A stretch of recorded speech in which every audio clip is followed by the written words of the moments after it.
80% من شعوب الوطن العربي وطبعا بلدي مصر بيعاني من القولون العصبي. ايوه. وجزء منهم من القولون التقرحي. ايوه. احنا لازم نفهم عضو الامعاء والجهاز الهضمي عشان نعرف خطوره هذا العضو وتاثيره في حياتنا. القولون بيحتوي على اكثر من 500 مليون خليه عصبيه، ويعتبر العقل الثاني سكند برين.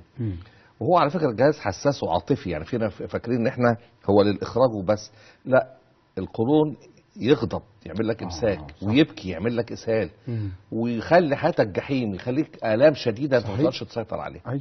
ربنا خلق الحياه امبالانس، في توازن.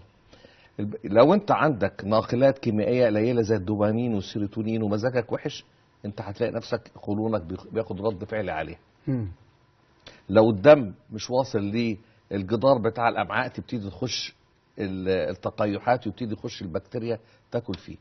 فدور العلاج بالاكسجين النشط ان هو بيظبط المود. جيت بقى على البكتيريا النافعه بقويها لدرجه عاليه جدا.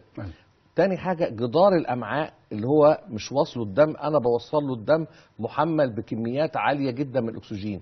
يبقى لو في بكتيريا ضاره انا هموتها لك، بكتيريا نافعه انا هطلعها لك. دي مهم جدا. واحنا عندنا طبعا لازم بيبقى فيه البروتوكول الاكلات اللي هي بتضرك. في حاجه اسمها فود الرجي تيست. ده احنا بناخد الهيستوري من المريض، بنشوف الاكلات اللي هي بتضايقه ان احنا بنجنبها، ونبتدي نلاقي حركه العلاج، حركه الامعاء بتتحسن.